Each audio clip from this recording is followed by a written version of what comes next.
All righty. Well, we're now kicking off the panel discussion for the Hokie Stormchase trip number one of 2015. And we're going to have a good time because we saw some pretty cool stuff and we've got some great pictures to show off. But before we do, I want to introduce our panelists. And on my screen, on the left, is Ben Dominguez. So, Ben, would you talk about yourself, like where you're from and what your goals and aspirations are and where you are in school right now? Sure. So my name's Ben, of course. You just said it to the chat.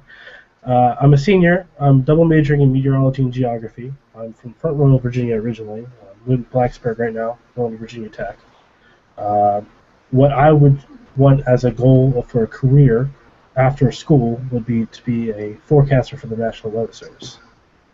Cool. Cool. Okay. And next, we have the inimitable Jordan Pegram. Hi, I'm Jordan. I'm a senior at Tech in Meteorology. I am from Lunenburg, Virginia. Nobody's ever heard of it. It's like 3.5 hours east of here.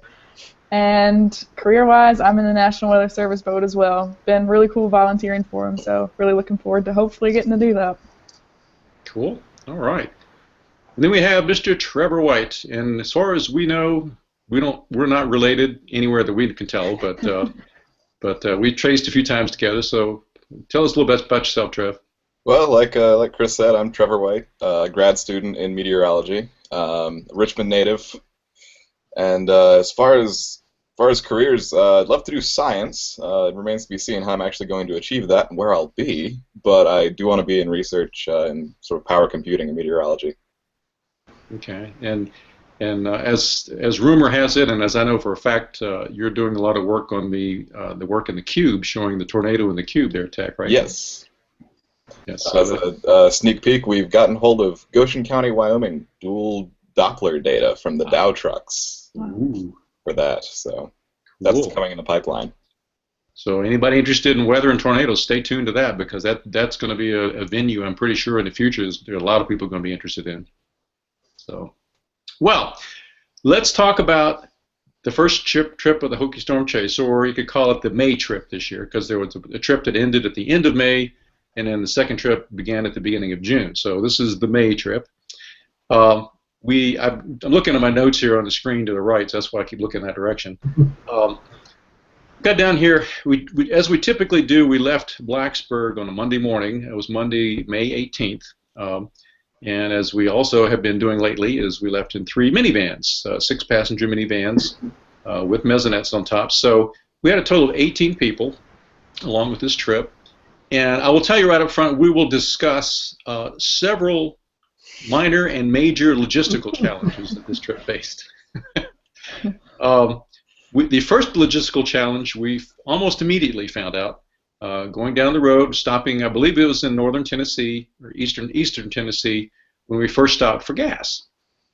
We stopped. I think we grabbed some lunch, and then we went to fill up the vans with gas. And 2 of the 3 credit cards that we had, or fleet cards, had not been activated. So all of us sat for about an hour or hour and a half while Dave wrangled on the phone and got the situation squared away. So that delayed us, our trip a bit. But we did wind up overnighting all the way over in Conway, Arkansas that night, which is typical when we're pushing to get out to the plains. I've got it roughly as an 800-mile trip that first day, and typically that's what we do, is get in late that first night so we can hopefully get into position day 2 to do some chasing. So we got up the next morning, and we did our typical morning meeting, which is usually in the room that Dave and I are in, or Dave's in, whoever's helping or co-leading with him. And we got together, looked at the situation, and decided that morning that we were going to head to the Texas Panhandle. Basically, we were going to get on Interstate 40 and zoom west, get into the Panhandle because the situation looked pretty good. But as is also typical in several of the days on each of these trips, or any of the trips, halfway through the day, we changed our target. We were driving through Oklahoma, and the midday Storm Prediction Center updates, convective outlooks came up, and we changed our target on the fly. So at Oklahoma City, instead of going straight due west, we took a left turn, and went southwest on Interstate 44 down towards Chickasha. Now, what was happening, if you remember, if folks remember what was going on this spring out in Texas and Oklahoma, they were having flooding rains. I mean, there had been such a drought out there that the rain was welcome, but then it became a nuisance because it rained so much that bridges were washing out. A lot of the dirt roads in that way became impassable because they were muddy. And so at this particular day, there was a lot of moisture in the air. And the first challenge we had was, as we were rolling down Interstate 44 just south of Chickasha, was thunderstorms. First of all, of course, start firing early. We had one heading right toward us that was, if I remember right, it had about 2 or 3 inch hail indicated in it. Anybody remember? It was very large, whatever it was.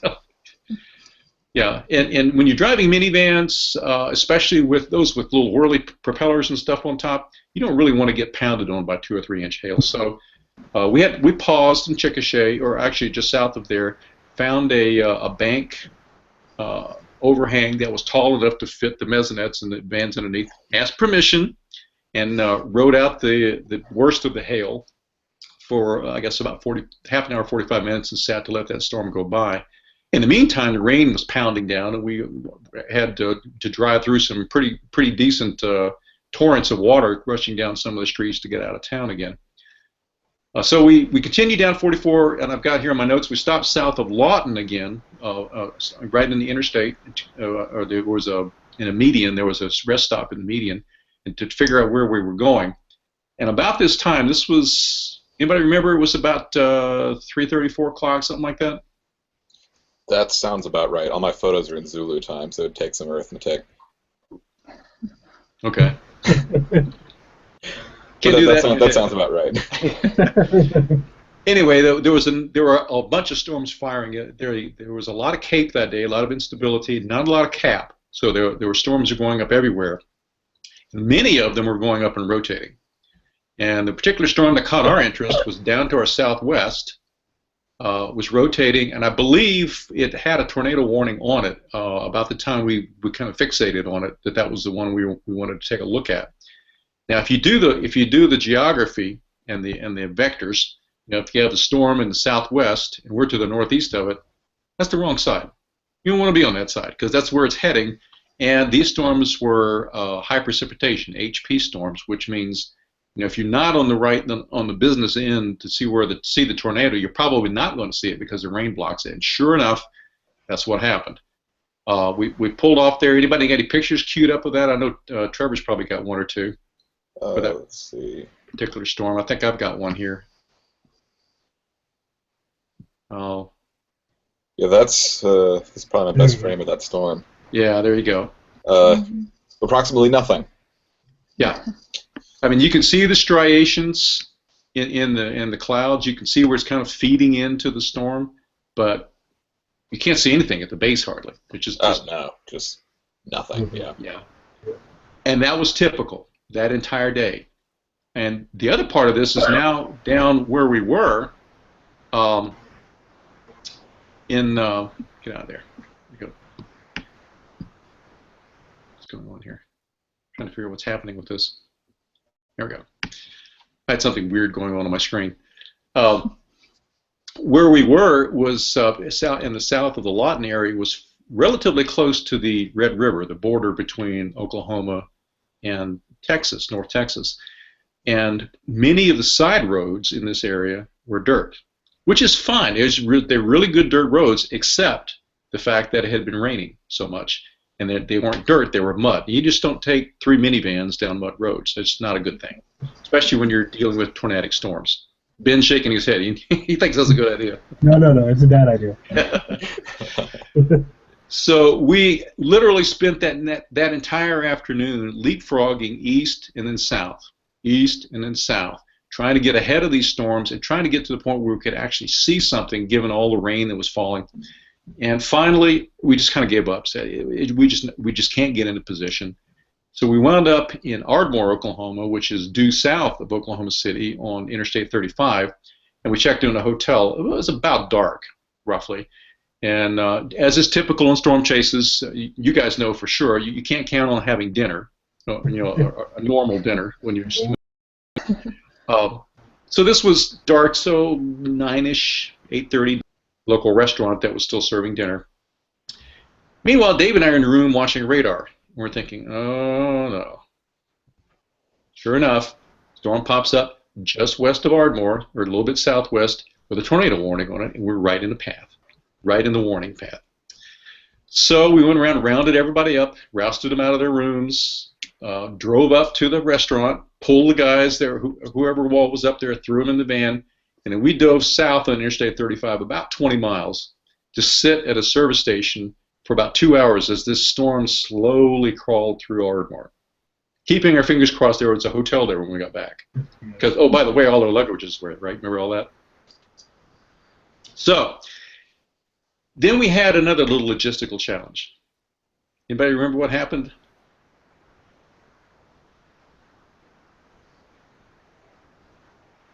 I was there watching it, but I was seeing if anybody else wanted to bring it up. Oh, I'll table this one to you. Well, you know, the storm was still going on. The basic part of the storm had moved off to the east, but it was still raining. It was still pretty wet, and it was raining, and it was dark. And now we're on about 11 p.m., 11:30. By the time we get back to the hotel, it's tiring. We've had 2 very long days in the vans, hours and hours. As a matter of fact, if you want to know what chasing is like, it's hours and hours and hours of watching the countryside go by, and then hopefully a few minutes of watching storms. That's kind of how it goes. It's a little bit better than that, but that's kind of what it feels like. So this is after the second long day after leaving Blacksburg. We get back to the hotel. Dave, I think, took his van up to pick up, to take the guys who had left their food, or I guess they'd ordered takeout, to go back up to the restaurant, pick it up, and bring it back to the hotel. So I pulled in to as close as I could to the hotel overhang to let my passengers out before I went and parked, so they wouldn't get so wet. And one of the other van driver, the third van driver, who will remain nameless, wanted to be a very nice guy, because he is, and he forgot about the mezzanette. Tried to drive underneath the overhang. Fortunately, the van wasn't damaged. The mezzanette wasn't damaged. The hotel, the facing on the hotel wasn't damaged. There was a little scratch, a vertical scratch. That was about it. But the roof racks were toast. So the next morning, Dave got up very early, went down to the local sporting goods store, put his MacGyver hat on, bought some strapping, bought some foam insulation like you wrap around pipes, and basically made a new mount so that we could continue the chase. And of course that delayed our departure that day a little bit, but Dave got his MacGyver star that night, or that morning, for getting that done. But it wasn't really a big deal that day, because that third day out, day 3, this is now Wednesday, May 20th. How much happened? Anybody have any decent pictures from that day? Because all I have on my notes, it was a BUST bust. Because we were, if I recall correctly, we were rolling through central Texas trying to find a triple point that we located it, it just never produced anything. If I recall correctly. That's what I have in my notes. Okay. Ben or Jordan, you think you can remember anything? That's what happened. It just didn't show up for us.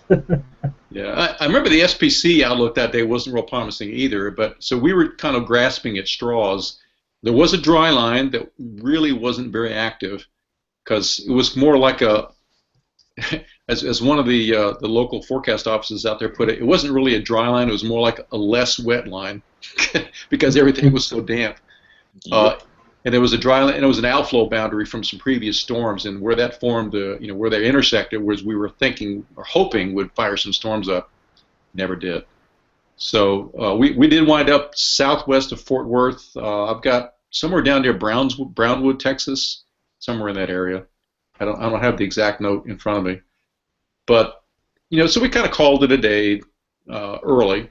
Went up to grabbed a hotel up on Interstate 20, I believe it was, somewhere up there on the Interstate 20. And the next day, Thursday, really didn't look very good at all. I mean, to chase storms, with things having pushed south, we would have to have gone almost all the way to the Mexican border. And we weren't going to do that, because the remaining days would have been further north, And that's the other thing that you learn, especially you guys majoring in meteorology within a geography department. You get a taste for just how far things are apart when you get out there. You may not look far. The South Texas may not look far from, say, eastern Colorado. That's an all-day drive. Yeah. So you really can't be both places. So we just kind of punted Thursday. So we repositioned that day. We were headed north through southeastern Colorado when the major challenge of the trip struck. My van, of course, it had to be my van. The day before, when we were wandering around, during the bust day, transmission of my van made a couple of really strange sounds. Didn't really, act up or anything. It just sounded. It was a couple of clunks. Trevor, were you riding with me that day? I believe I was. Yeah. So I remember looking over and we kind of looked at each other and said, but didn't think anything of it because it was still working properly. It wasn't making noises. So we headed north the next morning, got into and driving on the highway up toward Amarillo was fine. We didn't really hear a lot. Okay, it wasn't shifting rough or anything. Got into Amarillo, where we had stop and go traffic. We had stop at a light, had to go ahead, stop at a light, and it really started sounding weird. So we got out of Amarillo and started going up the interstate, and it started sounding worse. So Trev, what did you do? Who'd you get a hold of to ask about that? I think I called home first. Did you talk to your brother or somebody? Yeah, either my brother or my dad, somebody back in Richmond. I think it was probably my dad, having had one of our old Dodge Caravans have a transmission explode back in the day, and we were thinking, well, when ours went, it was just a speed sensor, so it wasn't meshing the gears properly, and it kind of got our hopes up as to this not being a colossal problem, which, as it turns out, it's not a good idea. I think then we had to do some quick Googling while we still had data, find a Dodge dealership somewhere in the middle of nowhere in the Texas. Found a dealership in Dumas, and had to limp into town there. Managed to find lodging for a couple nights as well. Yeah, I remember that discussion as we were going up from Amarillo toward or north on the road there toward Dumas, and once we kind of figured out, and the transmission really started sounding bad, and we figured out we needed to do something. I remember thinking, we can't just call Dave and tell him this thing's falling apart. We have to have some kind of solution. So Trevor did call ahead. He did find that there was a Chrysler dealership there in Dumas, and he called them, and they were open. And they would be open until such and such a time. I forget what it was. We were going to be able to get there ahead of it as long as the transmission held together. So that's when I picked up the mic and made the fateful phone call, or a fateful radio call to Dave, and said, guess what, Dave? We had good news and bad news. The good news is that there's a Chrysler dealership in Dumas. The bad news is we need to stop there. So what happened was Dave, that was Thursday. And, of course, the next day was Friday, which, by the way, was Friday of Memorial Day weekend. Okay, so you can tell how much work's going to get done over a holiday weekend. So the next morning, Dave gets up early, takes the van over to the dealership, and sure enough, they just said, yeah, it's going to need some repairs. We don't have the parts here. We're going to have to order the parts. The earliest we can get them in is probably next Wednesday, since Monday's a holiday and Tuesday will be the ship day. So Dave kind of comes back, to the room, and we kind of talk about what to do. And so he finally calls a car dealership in Amarillo at the airport, and they have an SUV that we could cram 6 people into. So I drove him down to Amarillo. He picks up the SUV. Oh, another thing that I don't think most people on the trip knew. When we got down to the Amarillo airport, of course, when you pull into the airport, there's parking, and then you go around. There's a couple of places where there's the rental car, and then you get to the airline terminals and things like that. Well, I pulled in this one area. I was going to go drop Dave off at the rental car place, and then realized I was in a one-way lane, with cars behind me, and I couldn't fit the mesonet under the overpass I was about to go under. Uh-oh. So I had to let Dave out.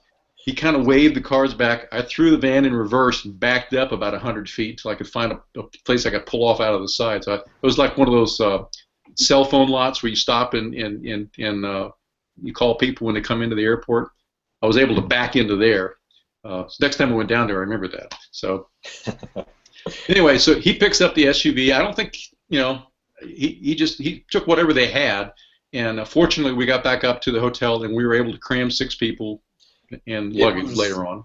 It was the only vehicle they had that would fit 6 people. We got the last one between Enterprise and Avis and whatever other car rental companies you want to pick. We got the only vehicle at that airport that would fit 6 people. Which was the only way we were going to keep chasing at that point. So that was good news. It was like one of these good news, bad news jokes, So we actually chased that day, that afternoon. We headed up to southeastern Colorado, and I remember looking. Ben, do you remember from that day what the setup looked like? We had some limitations, I know. We had a lack of moisture. That was our biggest problem that day when we went up. We had the cave, we had the shear, but there just wasn't enough moisture. Right, and I remember that, and I remember that we had actually, for the amount of moisture and even the amount of cape we had, there was too much shear. Yeah. At 65 knots. Yeah.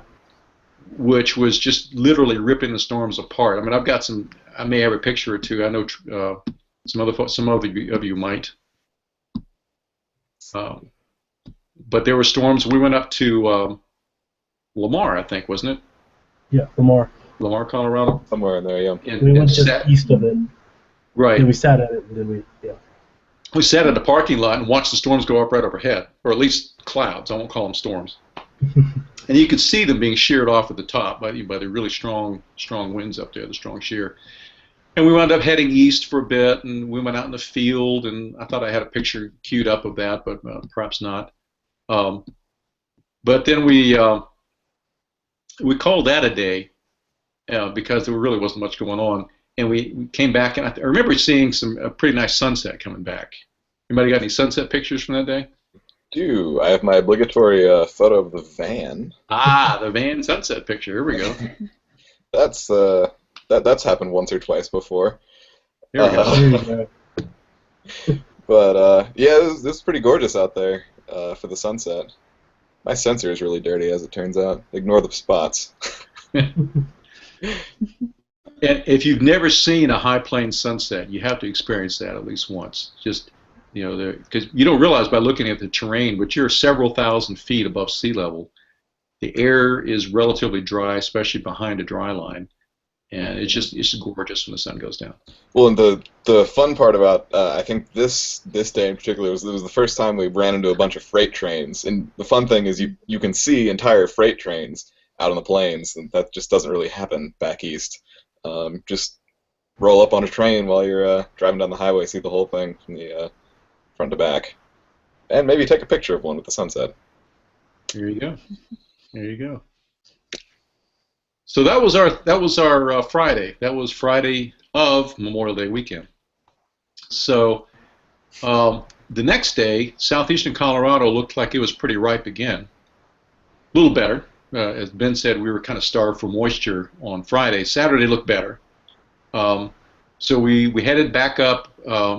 We stayed. By the way, I should say we stayed Friday night again in Dumas, Texas. Mm-hmm. Next morning, we loaded everything up, kept our fingers crossed we could fit all the luggage in the SUV that went in the other van, and we did. Headed north to Springfield area, as I remember, and kind of sat and watched as things started getting going. Let me look here. Just looking at some notes. What was happening is the storms were starting to go up. Storms started to go up just east of the Rocky Mountains, which was still a fair amount to our west. So I remember Dave and I kind of stopped in one of the spots, kind of dithering about what to do. Should we go north and then west, or should we go west first and then go north? And I convinced him to go west first because I figured that would put us in a good intercept. turns out we went to some pretty cool countryside doing that too. Anybody remember that? Yes. Yeah. What national grassland was that? Comanche? Yes. Yeah. That is That's what it. I think. Mhm. Yeah. Jordan, you had some. Did you have some pictures of that? I thought you had some of those of the grassland there somewhere. Let's see.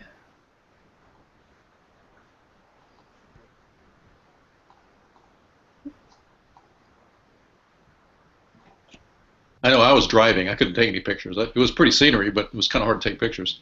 There we go. Yep. That was one of the best ones that I grabbed. Yeah, it was just generally interesting landscape. Some neat plateaus. Is that a butte? Is that what is? I don't know my flat land, flat raised land terminology, but That's there are probably lots of those. qualifies as a butte. Okay. They were beautiful. Hmm. And I remember as we were snaking our way northward after we headed east, and we were snaking our way northward through these little, I call them mini canyons with these buttes on the side. It was just gorgeous countryside. We hopped around and were able to see to the west, and all of a sudden, the storm we could see to the west had a big honking wall cloud under it. And the entire tenor in our van changed. I mean, nobody was paid any attention to the landscape anymore. Now we were watching clouds, right? Indeed. I, I don't think I have any pictures of the initial sighting of the wall cloud because when we came up on it, it was better looking, but it was an impressive specimen for given. For a really quick potty stop and gas stop, and then retreated, about 2 or 3 miles east of town, where that shot that Trevor shows is. I've actually got one up here too somewhere. Let's see if I can pull that up.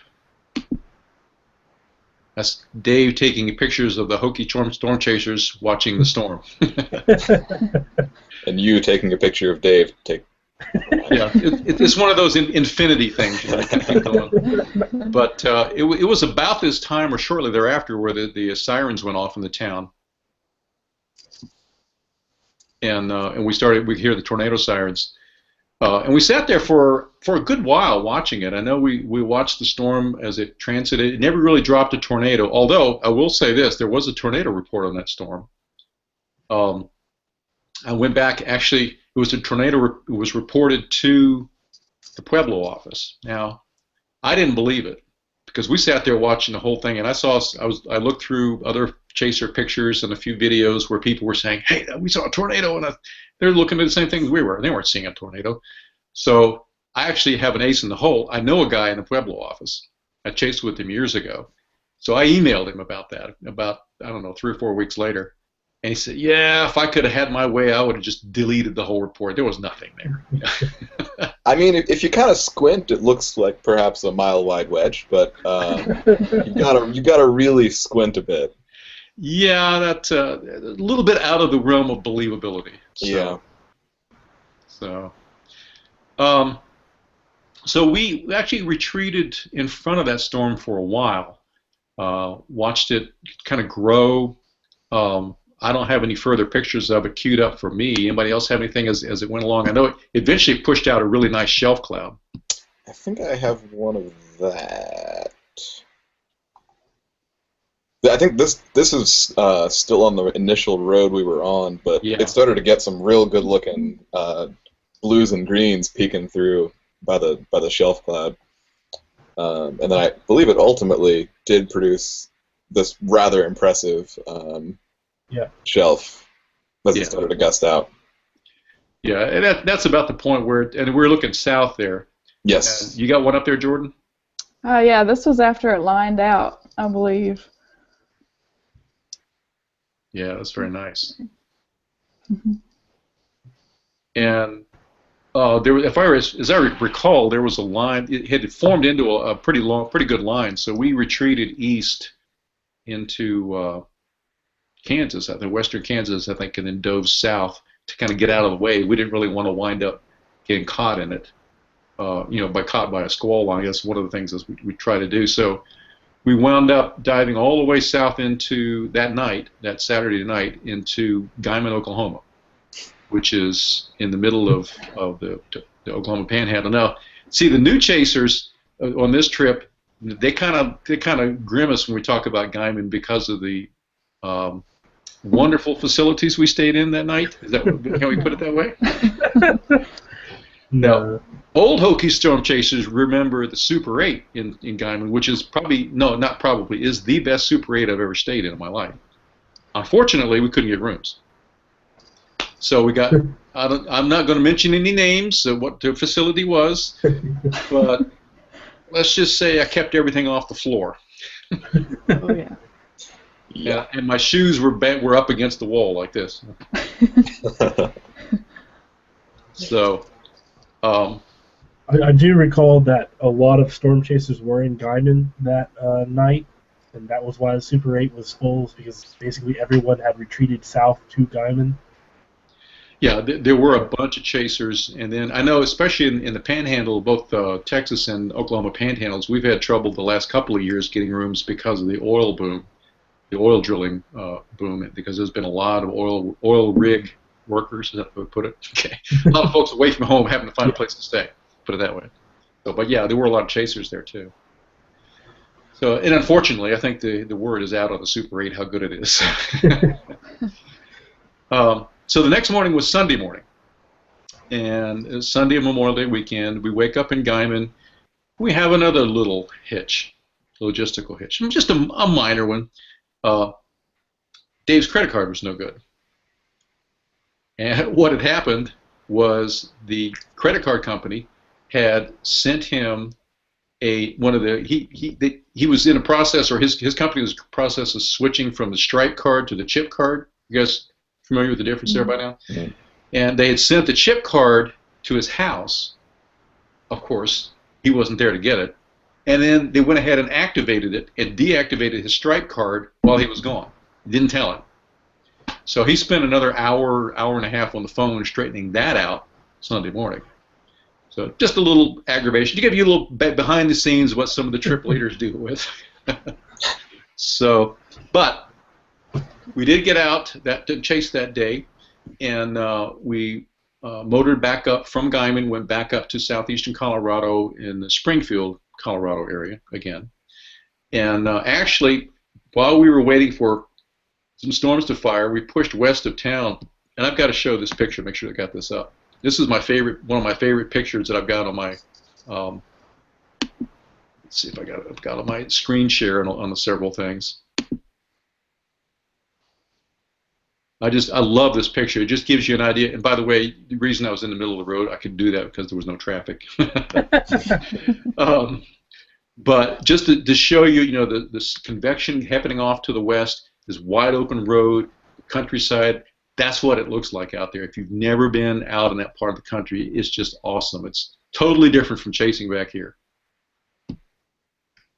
So, so what happened from there? Anybody remember? I've got some notes, but go ahead if you can bring it up. You remember what happened after that? I think we went up to Colorado, and then we went back down, and we went back up. Is that okay? Yeah, we do that a lot. Yeah. Well, I think we stopped at that park for a while. I think that was after you took that photo. Played frisbee for a while in a park. Yeah. I think so. I don't think we stayed in the park very long because things started happening. And but we did go to that park in Springfield there. It did happen because I did take this picture of Robert, which I'll show just to annoy him. That's a typical look for Stonefield, by the way. It is. It's the Martha Stewart. And by the way, Ben and Jordan, that's your role model for the National Weather Service. But I think after that we caught a little low contrast base off to the west. We were by the side of the road somewhere in Colorado. This is kind of the best I could do with it. I believe we were actually pulled over with the College of DuPage chasers when we were looking at this. This ultimately fizzled and did nothing. Right. Right. It could have been because what happened, just flipping through my notes here, what started happening is that the storms would go up and it started lining out pretty quickly. Mhm. So really, there was fairly early in the day, there was a squall line building, which of course makes it difficult to chase if you're trying to retreat in front of a squall line. So we actually went south again into the Oklahoma Panhandle down to Boise City, and we kind of sat there a while, just waited to see if a tail end Charlie cell would build, and it did. So when it did, we kind of motored back north, back where we'd been before, like Ben said, and watched it. And I remember it did form a wall cloud.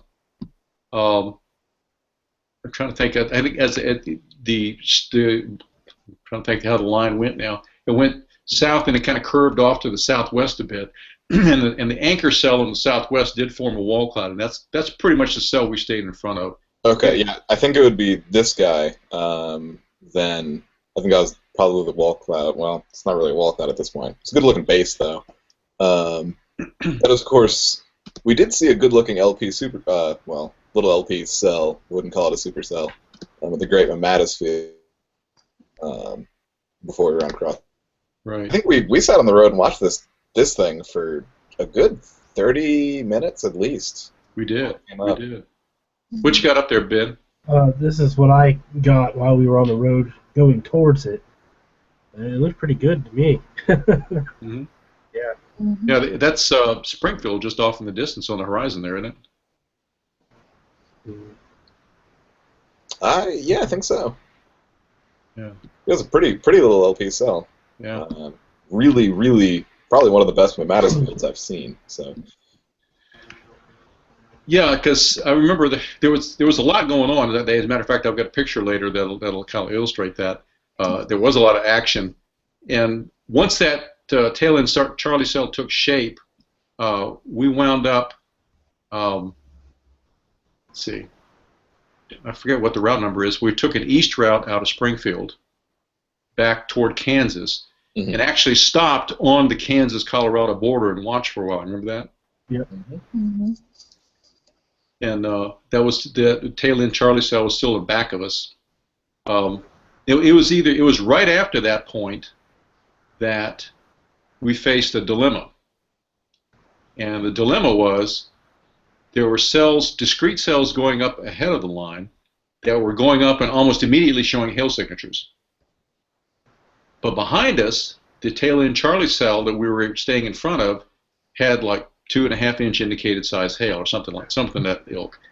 So our dilemma was, do we wait for this cell to cross in front of us that has 1/2-inch to 1-inch hail, or do we possibly get steamrollered by this 2.5-inch hail shaft in back of us? And as it turned out, we wound up driving through the discrete cell up front, and I think we slowed down, but I don't think the hail got any bigger than about 1/2 inch, something like that, right? Yeah, it wasn't that big, but I mean, it looked. This is a view of it south of us, and it had good-looking bubbling convection over the base, but very little precipitation actually reaching the ground. You can see below it the anvil, I believe, of the storm that produced a brief tornado that was reported as a mile-wide wedge. Where was that?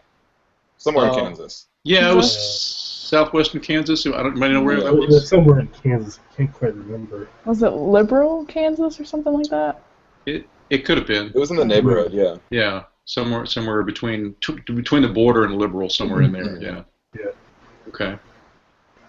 So we kept chugging east after we crossed underneath that little cell, and Trevor was able to, and maybe some other folks were looking back and saw that little cell got swallowed by our big cell. I couldn't see any of it because I was driving.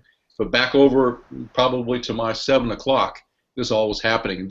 Trevor's got a picture up there. It was gorgeous. This is probably my favorite storm chasing photo to date, because you can actually see the precipitation up kind of in the upper right corner of the image, but because it was dropping slow little rain, you could see into all of the workings of what happens when a small cell gets ingested by a squall line, which, as it turns out, is pretty interesting. And I kept taking photos all the way down the road, and the thing's just getting sucked in All of this, of course, stemming from this little tiny cell that we'd been observing earlier. Ultimately spun up the parent squall line briefly. There's a wall cloud visible under the shelf in this photo. I think Kevin Myatt actually tweeted at us from Virginia, your ingesting that little cell may enhance vorticity briefly. And it did, as it turns out. So. Yeah, I think I've got a Very similar neat picture occurrence. somewhere that it looks very much like an RFD cut once that thing was assimilated. So yeah, it could have very much added to that potential, that tornadic potential that happened later. So, and as I have it, we kept going east and then stopped. We kind of dove south and east to make sure we were south of the main action, south of the main mesocyclone. And we wound up on the side of a road, and what's the term, Trev? It's the golden hour. Golden hour, yes, sir. When the sun just is right, and oh man, just the photos and stuff. And I'm gonna just share the one. I think I've got this one up of one of the favorite ones that I've got. Just you can see in the foreground, you can see the remnants of what was a roll cloud, which was pushing out ahead of some decaying convection off to our west. But just to the north of that, underneath it, you can see the mesocyclone signature of the storm that was to the north of us that was spitting out lightning, and just the contrast, the color contrast, and everything else just is amazing. I took all sorts of pictures that had nothing to do with storms during that half hour or so. This is probably my favorite image from golden hour on that day. This is the other end of the roll cloud that you were photographing. You can see the roll clouds coming in from the upper left hand corner of the frame, but this is just sort of really neat to me because what's happening here, as this is the Dave hypothesis, is there was a new updraft going up right over the end of this roll cloud. So the cloud material is rolling horizontally, but then it's getting ingested into the vertical and getting turned vertically. So the end of this thing was just spinning like a top, 100 meters down the road, not even like 30 meters up in the air, just spinning like a top. And of course, this is the exact same phenomenon that causes supercells, horizontal rolling, getting ingested in the vertical, and we've got a miniature version of it, 300 feet away from us. Really, really neat to see. Oh yeah, that was just some awesome sights. I mean, everywhere you turned, there was stuff going on. As a matter of fact, there was so much going on. I've got to show this picture. It's one of my favorite pictures that I took.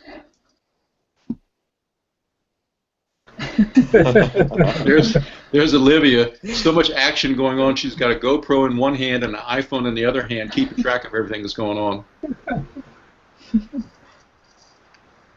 So, alrighty. Well, that night we actually again that Sunday night overnighted in Guyman.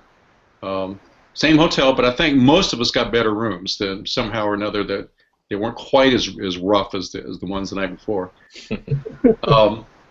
And I remember the next day, Memorial Day, that Memorial Day, our target was Central Kansas. It was a lot of instability. As a matter of fact, I remember somebody on the trip being very excited for days about how the instability was going to be so great, and it was great. Problem was there wasn't a lot of shear. In fact, it was almost like single-digit knots of deep layer shear, something like that. 8 knots, 9 knots. If I recall, it was somewhere near 5,000 Cape. Yeah, which was incredible. But the problem was the storms were going straight up and dumping, because there was some cold air aloft. There was dumping a lot of hail and rain, and then pushing out. And so there was lots of HP storms. Mm-hmm. Again, the same problem we had on our second day out. You just couldn't get in position to see anything. Mm-hmm. Yeah. I think the only thing I have from that day is a picture of a hail shaft and an imitation TIV, and that's it. Yeah, we never did figure out what that armored vehicle was. It wasn't a TIV. Oh, it was. It's like an urban tornado intercept vehicle. It had a. I think the acronym was derived in reverse. Do you have a picture of it to show? Yeah, I do. if I must dignify it. I remember it looked like a Volkswagen Golf with armor plating bolted on. It was interesting. It looks like an old German World War II vehicle, really. I think it's like the Urban Tornado Intercept vehicle or something. No, Urban Tornado Assault Vehicle, I think is what it's called. That's I'll right. Google that Assault to confirm. Right. But I remember being confused as to why you would be assaulting a tornado. Well, any vehicle that has the name Urban and Tornado in it, I don't want to be in it. Yep, Urban Tornado Assault Vehicle. That is what that is. It is run by Extreme Storm Chasers. Aha. But we saw that, and that is about it for that day. Yes, except for when we finally pulled into our hotel parking lot in Pratt, Kansas, and we looked up and saw some mamadas. Yep. Oh, right. And we were all kind of keeping our fingers crossed that we were going to get the golden hour effect again. The sun was going to drop down. We were going to be able to see this underlit mamadas, but it never did. That was the best shot I could get of it.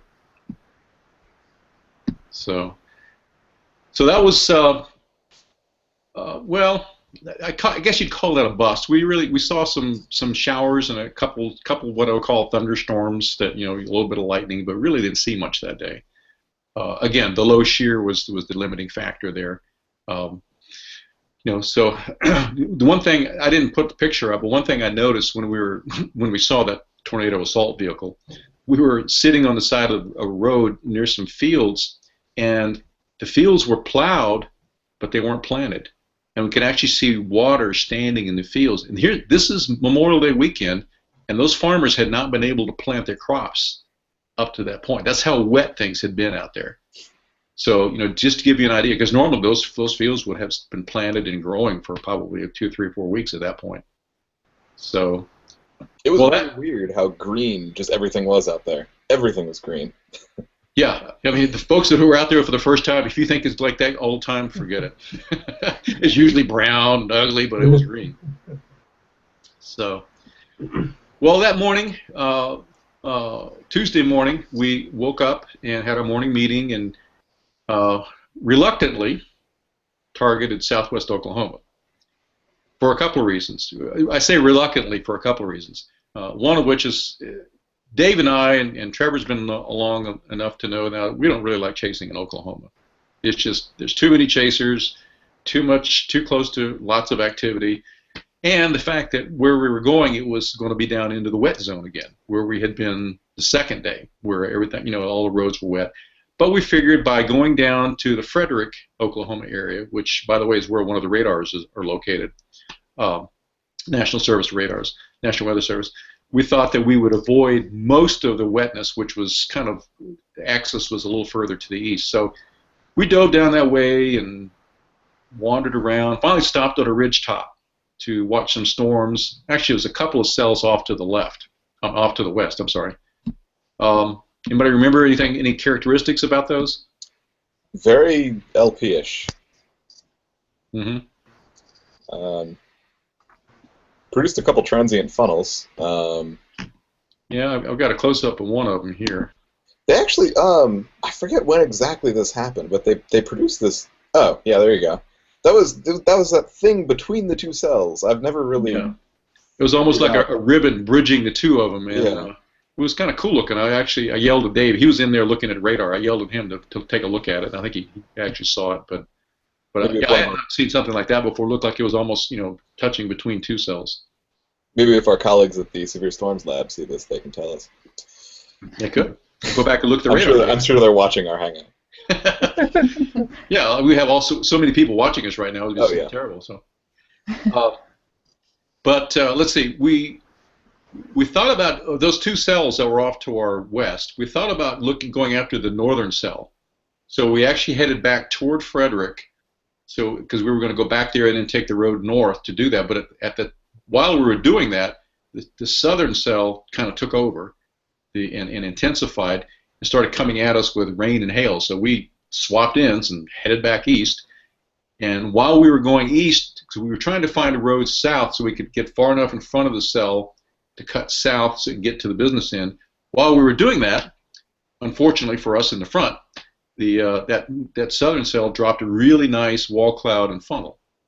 I have no pictures of it again because I was driving. I don't know if anybody else does, but I think pretty much the folks in the back of the van were the only one that were able to see that. This is probably my best image of it. It's little tiny funnel under a wall cloud, very low contrast. Right. It did. I mean, the wall cloud it produced. I think the cycle after that was fairly impressive. Mm-hmm. Though almost what's more impressive is how low precipitation this storm was, because we could look through the forward flank downdraft, all the precipitation, and still see the base. Right. We were definitely not on the axis of moisture, that's for sure. Yeah, I remember the one thing I do remember seeing was I was driving after we cut south in front of it, which is maybe where you were taking the picture. I could actually look off, glance because I was going to look. I looked through the passenger side window to my right, and I could see classic supercell slanted updraft, and then the precipitation separated out from the updraft, falling straight down. I had never. Yeah, you see that. You read that in the definitions of supercells. That's why they're able to keep going and intensify, because the updraft is not undercut by the precipitation coming down. But to visually see that was awesome. I'd never seen that before. Dave said that's a fairly rare sight to be able to see that too. So I remember we got south of it, found and went back, poked back west a little bit, found a side road to pull off on, and we're keeping our fingers crossed it was going to cycle back up. And then we had the big monster outflow from the south show up. But do you have any photos of that one? Let's see here. This was the leading edge of that outflow from the south. Pretty good looking. That was really cool. If only because normally when you have the the kind of gust front that rolled over us, it's followed by rain and hail and windshield breakage. But in this case, it was just a cold pool that was deposited by some cells, I think down near Amarillo.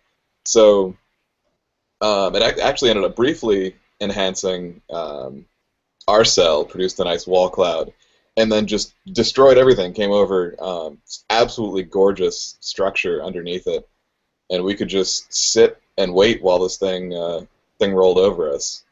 And then it was just clear sky on the other side. It's fantastic. Yeah. You got a photo up there, Jordan?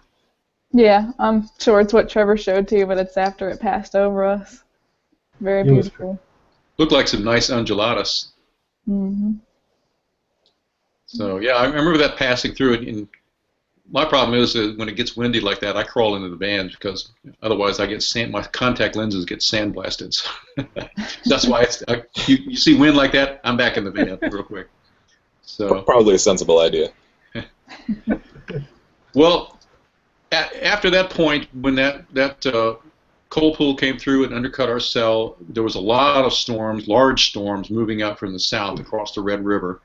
And we basically called it a night because they were all congealing into a big mass, heading off to the east, again, where the wet roads were, and it was just hard to chase. So we called it a day at that point and headed back north toward Interstate 40.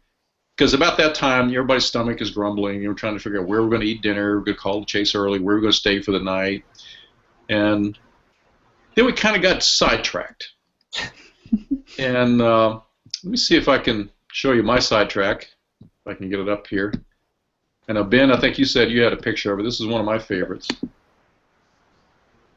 Let's see. Here we go. There you go. Yeah, that supercell that went up just to our east.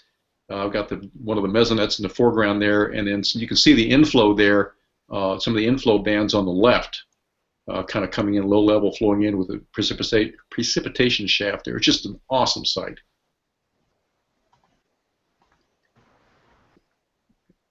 Let's see here. So, you got one up there, Ben? Yeah, this is the one I had. Okay. Oh, yeah. Yeah. With our 3 chase vehicles and people in the background. That's really nice. I like Honestly, it was the most beautiful thing I saw on the trip. even the last thing we saw. We'll get to that when we get to that. But honestly, this was my favorite thing to see. Yeah, it was so beautiful. It was one of those things that my jaw started hurting because it was kind of dropped so long.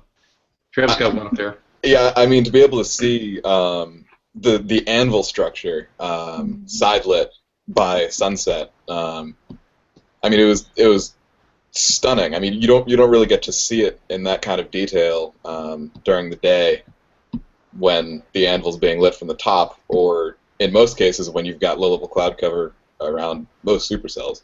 So it was definitely a privilege to be able to see that. Right. And then I remember I was showing this one. We dove south a little bit and found ourselves a side road. We watched that storm off to the east as it got dark. Then we turned around to the north and we could see this one, which was up along I-40, kind of backlit by the sun. And this particular cell actually dropped a brief tornado that we didn't see, but it was reported by other chasers later that evening as the time went on. But it was just really, really cool. And one little anecdote about where we stopped was, again, you could see it was evening, it was dusk, and we were in a wind turbine field with wind turbines that were turning. You could actually hear the blades going through. You could hear the whoosh as they were going around. And it was also evening, and one of the things that I had not thought about was that, rain, lots of rain, puddles of water, evening means lots and lots of mosquitoes.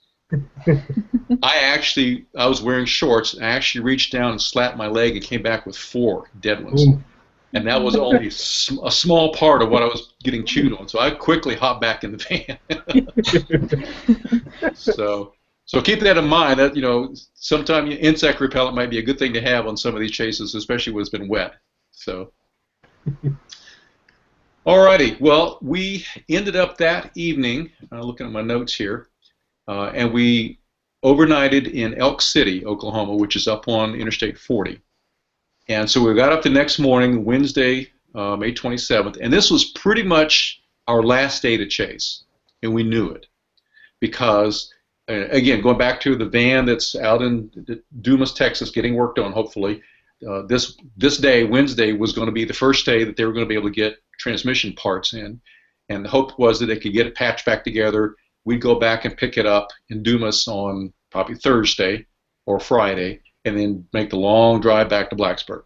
So we knew this was kind of, to put it in baseball parlance, this is the bottom of the ninth, 2 outs, bases are loaded, and this was it, because we hadn't seen a tornado yet.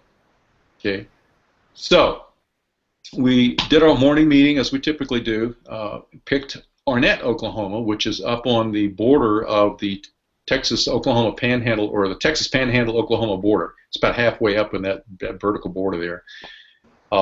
So we did find a little municipal park there, which we like to do, and just got there early, sat, chilled, threw the Frisbee, ate, whatever. Of course, and then Dave takes the opportunity to call the dealership in Dumas and finds out, well, it doesn't really need just a few parts. It needs the entire transmission replaced.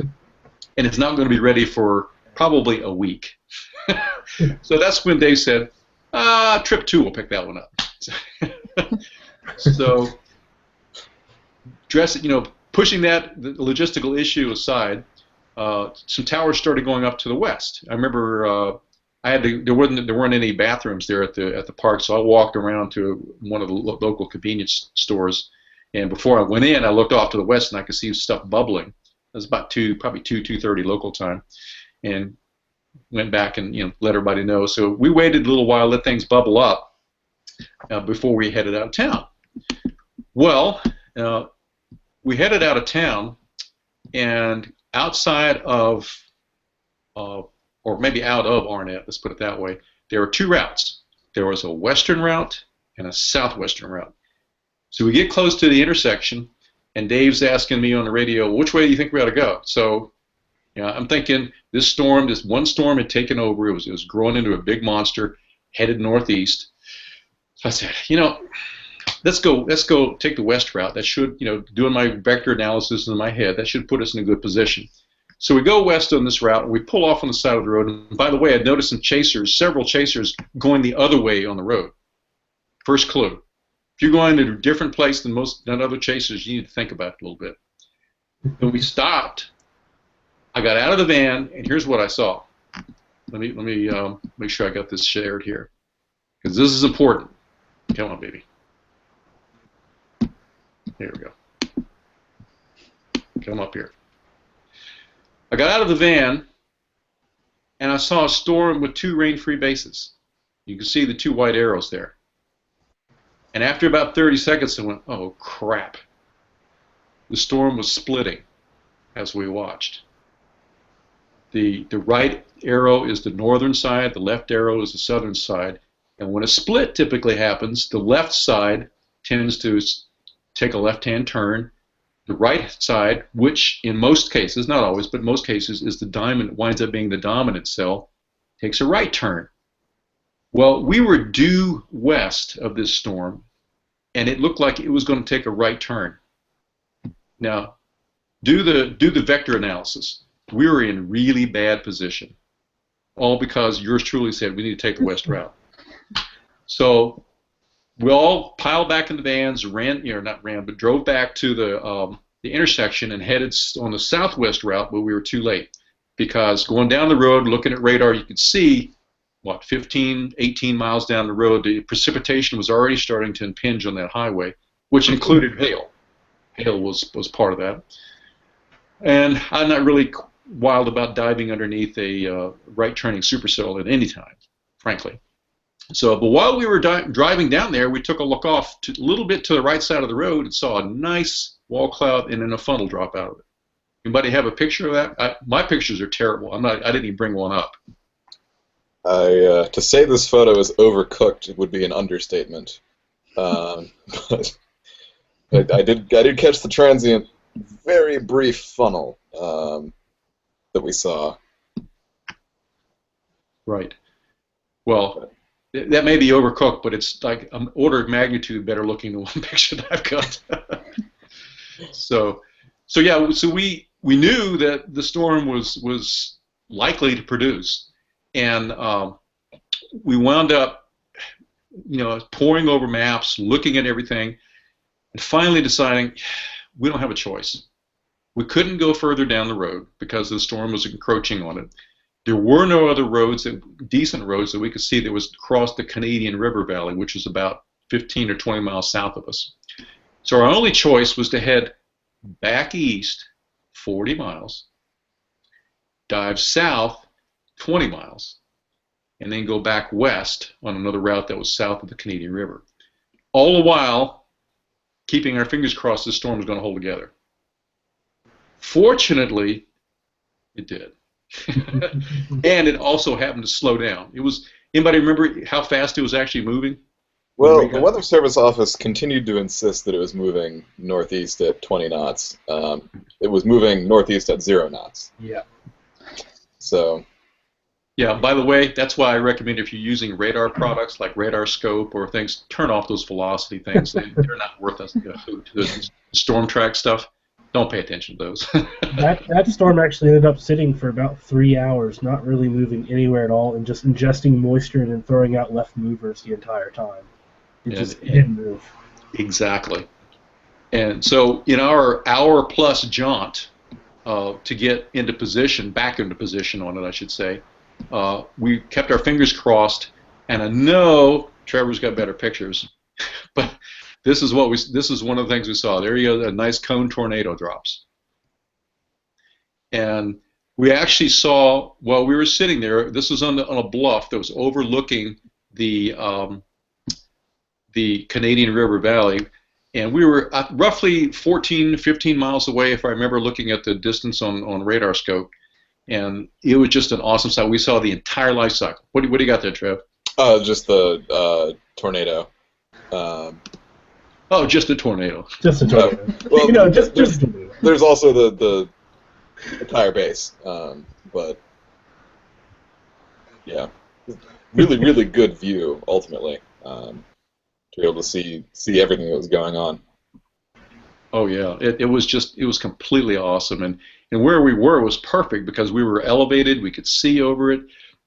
When we were there, at least the initial time, there were no other chasers around. It was just our 3 vans. Oh, and cows, of course. Yeah. Many cows. But so we saw the entire life cycle. As I have it, I looked up the data on it. The National Weather Service office in Amarillo rated this tornado an EF2. It was on the ground for 14 minutes. We saw the entire 14 minutes, including the rope out. Now, I don't know if I got a picture of the rope out or not, but I might. Let's try this. Come here. I do have images of that, but I did not have the wherewithal to process more of this storm.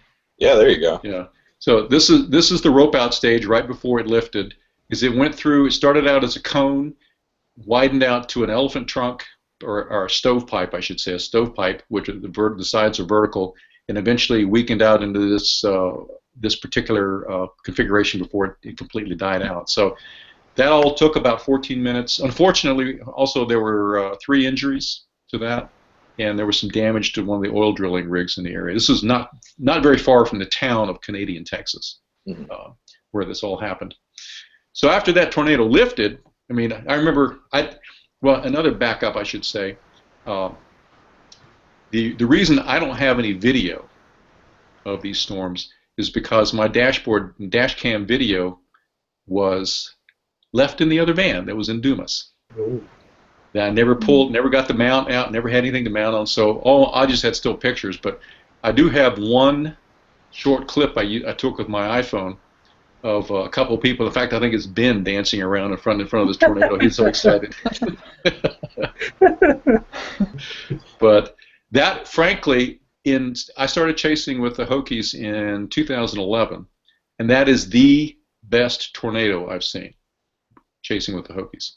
The other ones have been, I've seen tornadoes, not that great, some of it a couple at night.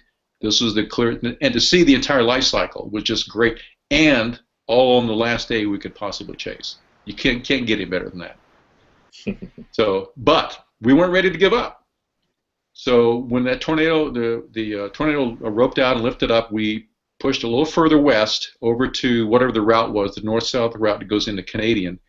Because as Ben said, this storm kept producing. It kept going. Other stuff kept slamming into it from the south. It would adjust it and spin some things up.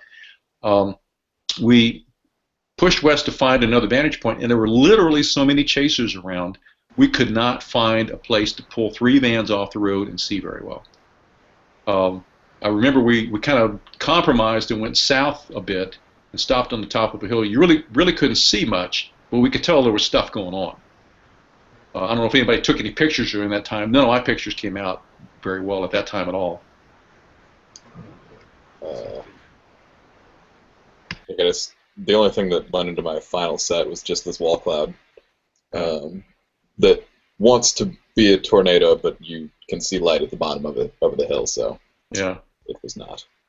Well, we did wind up going back north a bit and then off onto one side road that we sat there for a while till it got almost dark. Mm-hmm. And I've got a picture. I'm not going to put it up because it's so blurry. It just didn't come out. But it's of a wall cloud with a funnel underneath it, and what looks like a funnel. It could have been a tornado. Checking the time frame on my photo versus the tornado reports, I think what we saw at that time was the 4th tornado from the storm. There were actually 4 total tornadoes recorded. And the 4th one was an EF0 that occurred just about the time I took my photo. What you got there, Ben? That's when we were sitting up on the hill when we went south a bit, and you could see some kind of stuff going on, but not really much. Yeah. So that's what we were looking at when we dove south. I just pulled it from. Okay. Yeah. Yeah. I mean that was the best we could do for a while because there were so many chasers around. So. You know, as I look at it, we probably saw 2 tornadoes that day. You know, that second one, the EF0, I think the picture that I wasn't going to show because it's real blurry, but I think that was it. The time frame works out. That was during the time of the 4th tornado, but we couldn't tell because we were looking over the crest of a hill, and so there was stuff going on. So, what I have as a summary, and we'll talk about some other stuff here, but as a summary for this trip. We wound up hitting 7 states, which is actually a low total. for the Hokie Stormchasers. Normally we're up like 10, 11 states. This one we only hit 7 states, 5,500 miles roughly. Okay, 2 vans with bad transmissions. One was left in Dumas. The other one started crapping out on the way back to Blacksburg. Okay, that van got turned back into the motor pool, and I think Trevor, I think for the second trip there was another van that was swapped out for that one. Yeah, I think for the second trip we had the sedan, the original van, one of the original vans, and then the rental. So yeah. Yeah, so the sedan must have been swapped out for the other vans whose transmission crapped out. So I'm amazed that Dave has any hair left at all after that trip with all the logistical challenges. But he took it all pretty smooth. He was cool about it, and you know, like I said, that last day, that last possible chase day, we hit a home run. It was an awesome tornado. Glad we saw it. Actually, 2 tornadoes if you count the second one that I think we saw. So, anybody have any other final comments or about the chase itself? Or pictures? I remember on the start of, I think, day 9, we went through Greensburg, Kansas to start the day off. And we saw all the streets of just concrete slabs where they hadn't rebuilt and everything. It was crazy to see. Yeah, and you think about it, that tornado that ground through Greensburg was 2007. So we're looking at 8 years later. Yeah, so it made quite an impression, didn't it? Mm-hmm. Yeah, the amount of destruction was amazing. Yeah, and there's just from what I've seen, I've been in and around Greensburg a bit, and there are no old buildings. Everything there is new because it had to be rebuilt. Everything was ground down to rubble, and so they rebuilt out that way. And that's true, even if you go into other, well-known tornado places. Like I'm sure if you go through Joplin, when that big tornado hit in 2011, you can still find signs of it. And if you go through Moore, Oklahoma, you can still find concrete slabs that have not been rebuilt on if you look in the right places. So people out there really, really have to watch out for these things because they're no joke. So, well, let's see. And I'll look at Ben and Jordan. I'll pick on Trevor a little bit later, but I'll look at you two. And if you could give one piece of advice to a prospective Hokie Stormchaser, let's say somebody that's looking at going on the chase in 2016, Ben, what would you tell them? What's one piece of advice you'd give them? Don't get discouraged when you're just doing a lot of driving or riding in the case of what you would do as a student, as you're being driven around. You get to see lots of cool stuff when it finally comes, and it's totally worth it. Totally worth it. Jordan? I would say don't get too sucked into like your cell phones and laptops, especially most of our trip we had internet problems. So you really have to learn to look out the window for most of the time and actually see what's going on. It's an amazing thought, isn't it? But it's true. There are so many things about these trips if you've never been on something like this that you learn. And that's one of them. If you're used to being in an relatively urban area with cell signal, ain't that way a lot of places out there. That's why I carry paper maps, because I want to know where the roads are if we need to get out of there and we don't have internet, for whatever reason. Or the computer, the air card will crash, or we'll run out of data, or something. Something will happen. So always have backups. The other thing is, I think, I'll go back to you, Ben and Jordan. Have either one of you been west of the Mississippi on the ground in a car before? Okay.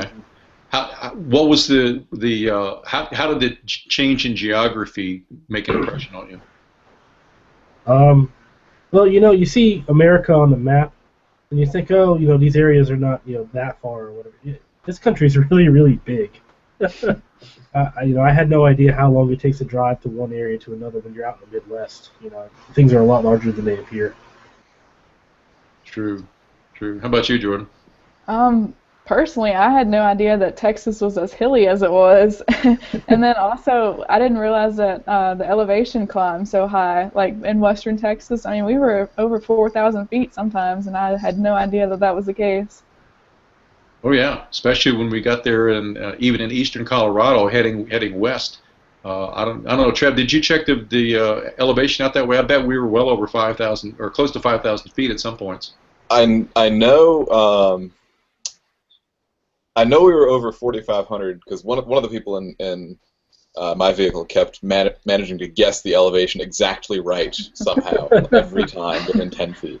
But I know one of them was 4,520 because that's one she guessed. That's the only one I remember. Okay. Okay. So yeah. So there are some, besides just the storm chasing, there are some educational aspects, like Ben says. You know, how big the country is, how the landscape changes. I mean, if you live here in Virginia and you've never seen wide open country, it'll blow your mind because it completely changes your spatial relationship with how far things are apart. And you think, oh, that storm's only 10 miles away. You look on radar, it's 30. Because you can see so far. Mhm. And it just, those kinds of things are making a big impression on me. And the other part of that is for storm chasing or storm chasers out there, as I mentioned or alluded to it before, sometimes you have to punt on a good setup one day to get in position for a great setup the next day because you can't go from one place to another. They're too far apart. And that's the chaser's dilemma. Do I go to West Texas today because it looks decent, or do I drive north to Nebraska and get situated for Nebraska tomorrow because it looks really good?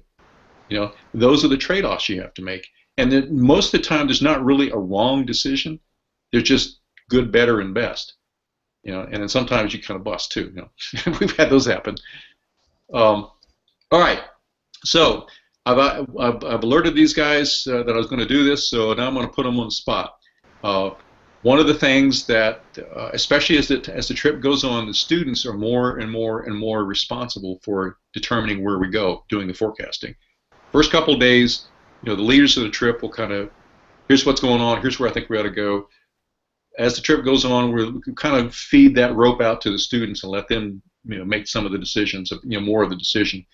So based on that, Ben, I'll pick on you first.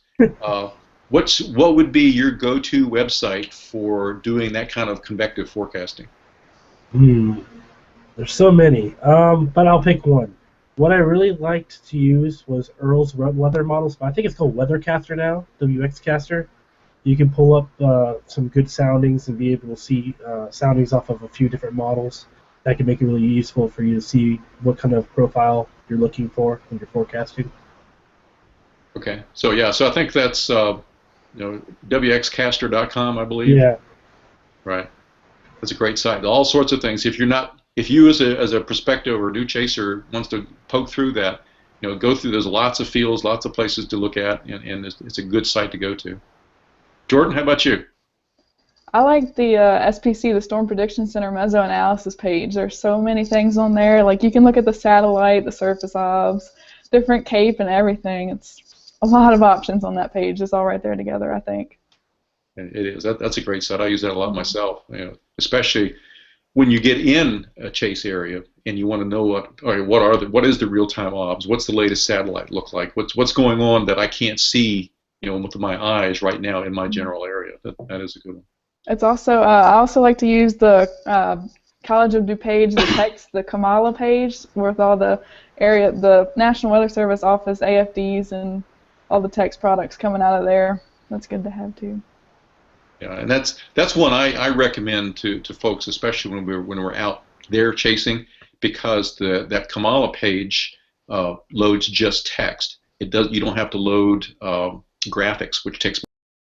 So if you're Trevor, I'm coming to you, dude. I'd say the NCEP HRRR page is really good.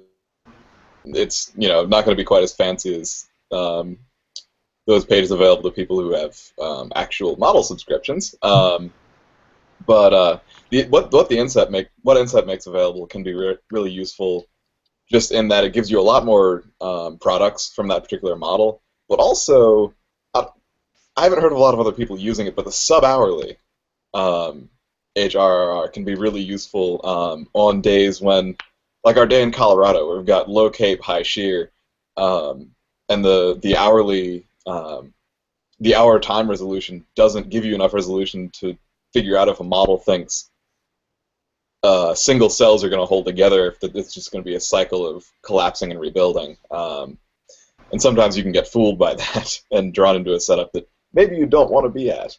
But fan of the products they put out. That's a good one. Yeah, those short-term models are really handy. I like to watch the trends on those rather than it's just like a deterministic versus an ensemble kind of thing.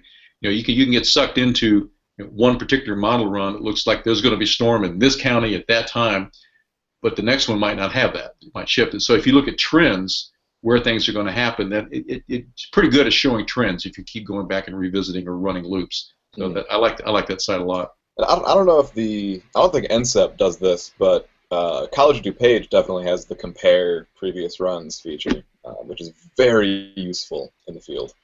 Yes, and that's actually my go-to site is I was looking at the URL here. It's weather.cod.edu/forecast, and you can go through all the models that they have available, including GFS, the NAM, 4-kilometer NAM, HRR, RAP, the generic Euro. Of course, you can't get the detailed data without a subscription. And most of the models, it doesn't have on the HRR, but the other ones all have the different levels. Not only surface, but all the way up to like 250 millibars. And then most of the models, especially the NAM, the GFS, have clickable SKUTs. So you could go to a given point at a certain time and click, and it'll give you the wind profile, it'll give you the CAPE, all the parameters, forecast parameters for that. So I use that a lot, especially chasing here in Virginia, which I do too. So any other websites popping in my head while we're thinking about it before we wrap this up? Tropical Tidbits. Their model data seems to pop up faster than a lot of other websites. I'm not sure why. But it seems like they'll get the GFS run or the HRR run much quicker than any other website that I know of. So that's always good to look at. Yeah, that is a good one. I like their graphics too. Yeah, their color scheme and stuff is really nice. Anyone else? Last chance to talk about storm chasing before next spring. We'll find a way. Okay. Well, this has been fun. It's always good to go back and look at the details, and after we've had a chance to assimilate, what happened, and look at pictures and think about it.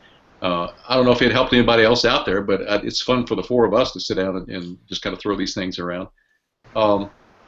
I look forward to doing this again after each storm chase if we work it. If Trevor, I don't know about trip 2. Since I wasn't on trip 2, I'm clueless about if anybody wants to do that. But if you want to agitate for that, you can agitate with maybe Kevin Myatt and see if he wants to do something, and I can help out. But since again I wasn't there, I'm not going to be able to contribute. So. All right. Well, we'll definitely look into that. So. Alrighty, well, this has been our panel discussion on the first trip, or the May trip, of the 2015 Hokie Stormchasers. Hope you've enjoyed it, and we will sign off and hope you have a good evening.